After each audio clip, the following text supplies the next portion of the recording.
messieurs, bonjour et merci d'être parmi nous pour une nouvelle saison de TVGR. Avant de commencer, nous voudrions remercier la section menuiserie du secondaire dirigée par M. Alain Delvaux. Ce sont les élèves qui ont réalisé ces magnifiques tables en forme de jus. Nous sommes partis les filmer durant la construction. Quel travail! Nous avons énormément de chance de les avoir. Une équipe menée avec main de maître par leurs professeurs. Encore un grand merci. Voici les titres de notre journal. Des pommes et encore des pommes. Celles-ci pour fabriquer du bon jus dans la région de Gers. La bonne odeur des croissants et du pain, la section boulangerie de l'IPES de Orem nous accueille dans son atelier pour cuisiner. Ensuite, nous découvrirons la vie d'une personne formidable, Adrien Deviver, il est journaliste à la RTBF. Il est avec nous aujourd'hui, nous aurons la chance de lui poser quelques questions. Bonjour Adrien. Salut, comment ça va? Bien. Tout le monde va bien? Ouais. Faire du bon jus de pommes et du vin est tout à fait possible avec des pommes pressées. Allons tout de suite à La Paillote, une société artisanale dans la région de Gers.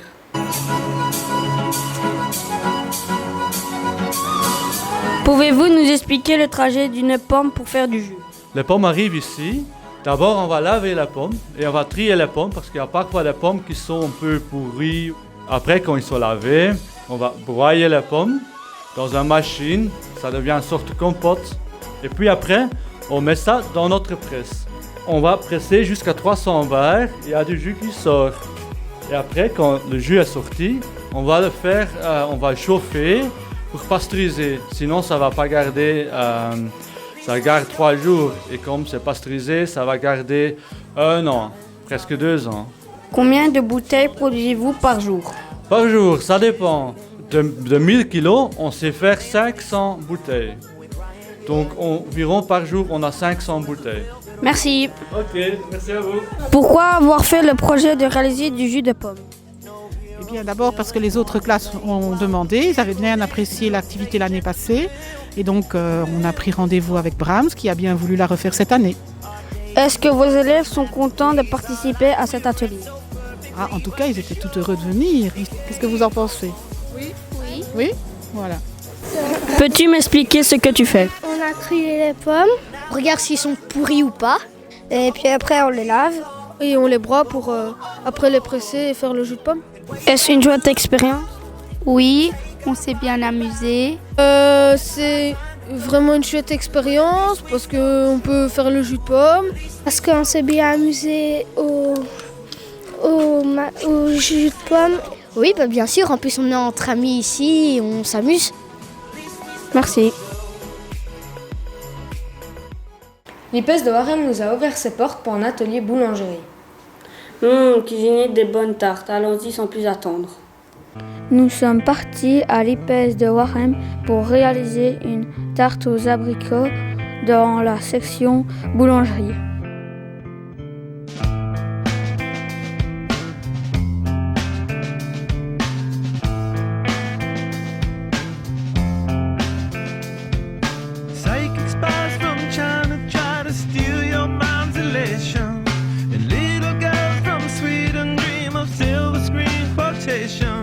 And if you want these kind of dreams, it's Californication.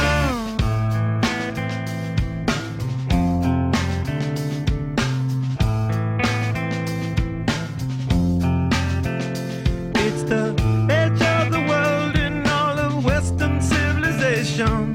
The sun may rise in the east, at least it's settled in a final location. It's understood that Hollywood sells Californication.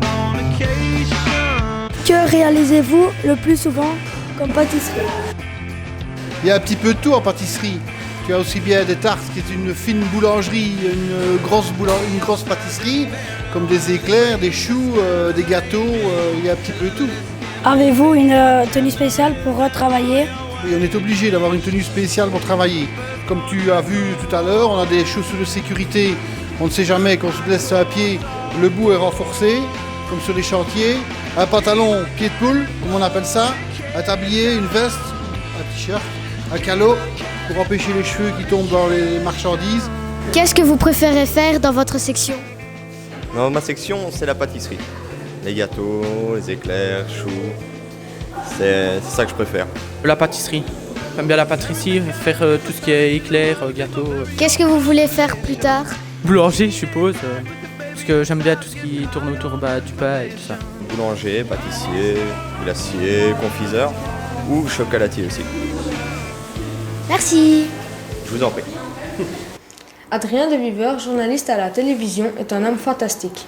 Il est toujours de bonne humeur, découvrons tout de suite une partie de sa vie. Après ses études à l'UCL, Adrien de Viver a travaillé à la radio en tant que journaliste. En 2008, il travaille pour le magazine Indice. En septembre de cette même année, le voilà sur les news à la RTBF. Ensuite, tout s'enchaîne pour lui. De 2009 à 2013, le voilà aux côtés de Joël Corriels dans l'émission Sans Chichi. Il présente avec Maureen Louise The Voice Belgique.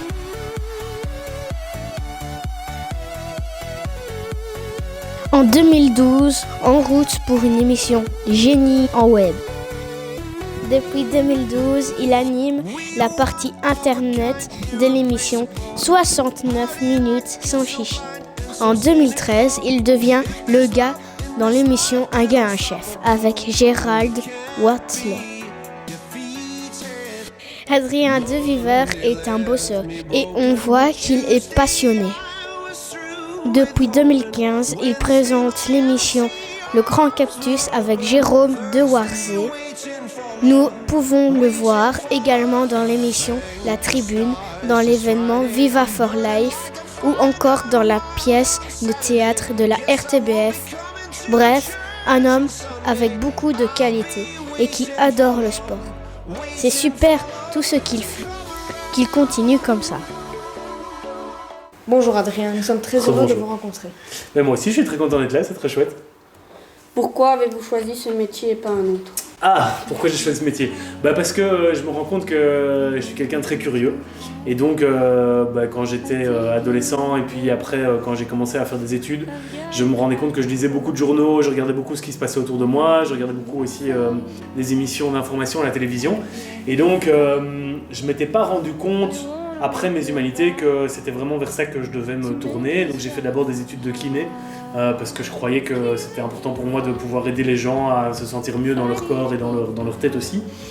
Et puis finalement, petit à petit, en faisant mes études de kiné, je me suis rendu compte que c'était pas assez, je n'exploitais pas assez ma créativité et ma curiosité en faisant que de la kiné, donc je me suis dirigé vers le journalisme. Parce que voilà, il y avait plein de choses qui m'intéressaient dans ce secteur-là, et donc c'est comme ça que j'ai commencé à me rendre compte que c'est ce métier-là qui allait me correspondre le mieux. Pourquoi aimez-vous passer à la télévision ? Alors, c'est pas du tout un choix, c'est pas parce que j'aime passer à la télévision que je fais ce métier-là, c'est juste que j'ai fait mon métier de journaliste au début à la RTBF, et puis petit à petit on m'a proposé de présenter, donc je l'ai fait parce qu'on m'a proposé de le faire et qu'on m'a dit que ça se passait bien, et donc je me suis dit que c'était une chouette opportunité, une chouette expérience de faire ça. Mais je n'ai pas choisi mon métier pour passer à la TV. C'est juste parce que dans mon métier, à un moment donné, l'opportunité, la chance s'est proposée. Et donc, j'ai sauté à pieds joints dans la proposition. Mais ça, c'est vraiment quelque chose qu'il faut vraiment bien retenir. C'est que je ne fais pas mon métier pour passer à la télé, je le fais par passion. Et après, on m'a proposé de passer à la télé parce que j'avais sans doute une tête sympa. Et donc voilà, ça s'est fait comme ça. Qu'aimez-vous le plus, le moins dans votre travail ? Alors, j'aime beaucoup de choses. Ce que j'aime le plus, c'est que je fais des rencontres tout le temps. Comme par exemple aujourd'hui, je viens rencontrer une classe. Je viens dans une région que je connais pas. Je me suis baladé pendant 1 heure pour arriver ici. Et puis je vous découvre et je vois que je me rends compte qu'on critique souvent tout ce qui se passe dans les écoles, dans l'enseignement. Et ici, c'est juste magique ce que vous faites. Et c'est super d'avoir des projets comme ça. Donc voilà, ça c'est la grande chance de mon métier, c'est que je rencontre plein de gens, plein d'initiatives différentes, plein de projets qui se font comme ça, dont personne ne parle, alors que ça mériterait vraiment qu'on le souligne beaucoup plus régulièrement. Et donc voilà, moi je suis juste un curieux et j'assouvis ma curiosité tous les jours avec des nouveaux projets, des nouvelles choses que je vois, des nouveaux enfants que je rencontre, des nouvelles personnes. Donc ça c'est le top de mon métier.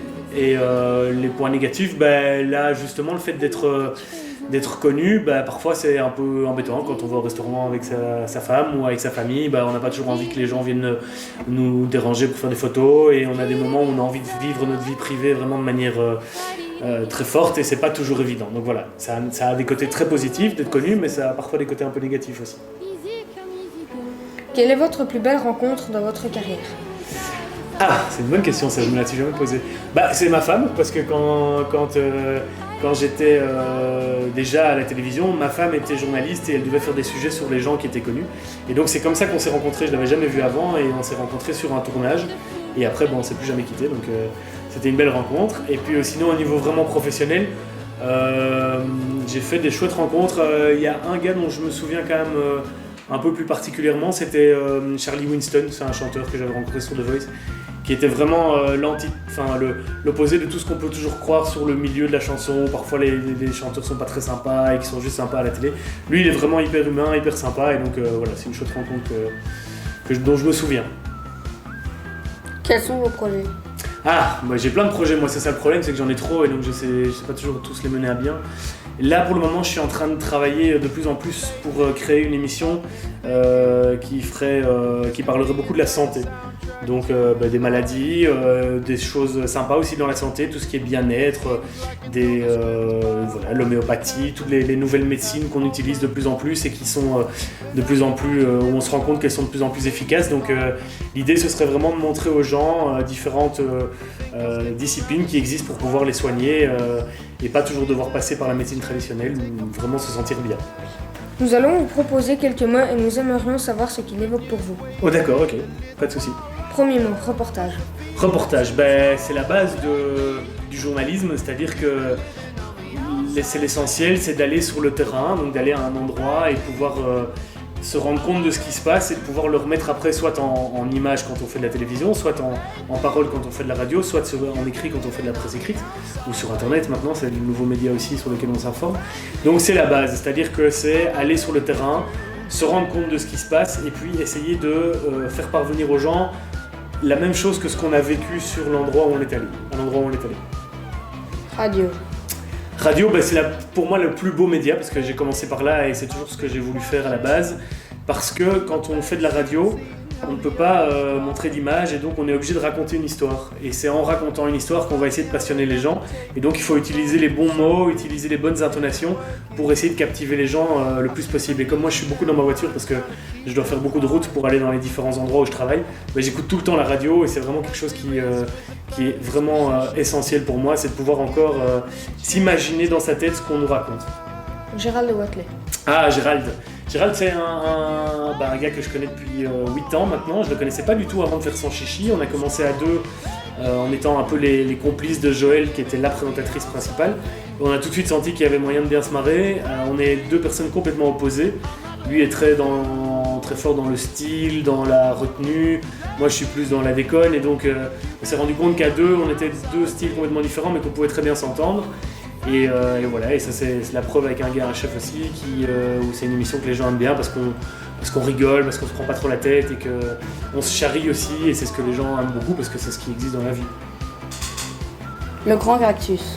Le Grand Cactus, ça c'est un super projet parce que début de cette saison-ci, j'avais donc Un gars, un chef qui continuait, mais 69 minutes Sans Chichi, l'émission dans laquelle je travaillais avec Joël. Je commençais un petit peu à avoir fait le tour et je commençais un petit peu à en avoir marre de faire exactement ce que je faisais. Et donc, je pouvais quitter cette émission-là si j'avais un nouveau projet. Et donc, le nouveau projet est arrivé et on est venu me demander de le présenter. Et donc, ça m'a permis d'arrêter 69 minutes où je me suis très bien amusé, mais où j'avais envie de commencer un autre challenge. Et donc, c'est tombé à pic parce que ça m'a permis de pouvoir... à pic, c'est le cas de le dire pour le cactus. Ça m'a permis de pouvoir... explorer une nouvelle partie de mon job aussi, puisque là je suis vraiment le responsable de tout un plateau et je n'avais pas encore fait ça, donc c'est ce qu'on appelle le numéro 1 en télévision et donc ça a été une nouvelle partie de mon job. Merci beaucoup d'avoir été parmi nous et bonne continuation dans ce que vous faites. Surtout à vous aussi, bonne continuation et merci d'avoir posé des questions très intéressantes, c'était très chouette. C'est ici que se termine notre journal. Tout de suite notre jeu concours. Merci à tous et à bientôt. À bientôt.